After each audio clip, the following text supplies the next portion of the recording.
than ever. Joining us now is Bob Herbert, Distinguished Senior Fellow at Demos, also a contributor at policyshop.net.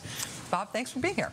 Hi, Rachel. I feel like those examples are so blunt and so brutal that they're almost unbelievable. But when we first started hearing that stuff existed, I almost thought that it was a Photoshop hoax. No. But it's really happening. No.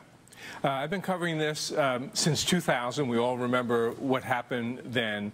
And the Republican Party and the conservatives in general have been on this voter suppression, voter intimidation kick ever since then.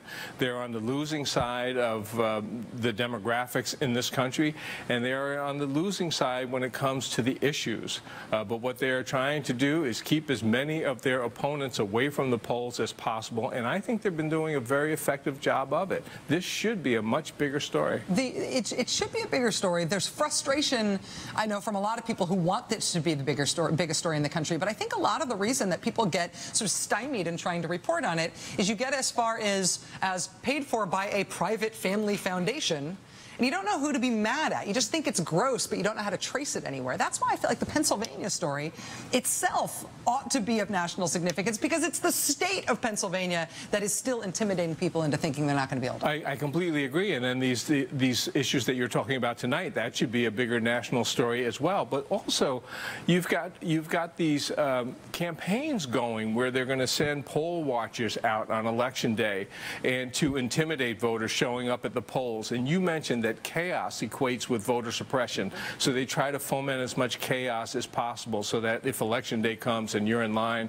for 2 or 3 or 4 hours, a lot of people will decide to turn around and go home. A lot of people have been intimidated by things like that billboard sign, but also just the word going out that something's going to happen to you, might happen to you if you show up at the polls, and you don't know whether you're committing a crime or not, when in fact all you want to do is cast a ballot. So what's happening is, you know, voters by the scores of thousands are being intimidated in this country, and in an election as close as this one, that could end up being a determining factor. This is, to me, a strategic explanation for why the Democrats have gone so far, have pushed so hard on the idea of voting early, right? Because one thing that it does, it lets you bank votes, right. And so it's a sort of small C conservative approach to the election. No October surprise, because you've already got your vote in, so it doesn't matter if anything's happening later on toward Election Day. But the other side of it is that there will be shorter lines, there's less potential for chaos, and there's more potential to make it up and actually get your vote cast in a way that it's going to be counted,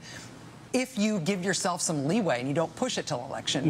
No question about that. But I also think that the Democratic Party and also a lot of progressive groups should have fought harder. Now, they fought the legal battles in the court, and they were very important, and they won several of them. Very successful, yeah. But I think that they should have fought more on the ground to press back against this voter suppression, which is really voter intimidation. Yeah, and we are seeing, yes, and that's what we're seeing now. After all the legal battles went the Democratic way, we are still seeing Republican officials on the ground pushing it to the limit, and in some cases beyond, in terms of what they can get. Right. Bob Herbert from Demos and Policy Shop, thank you very much for being here. Appreciate it. All right, we will be right back.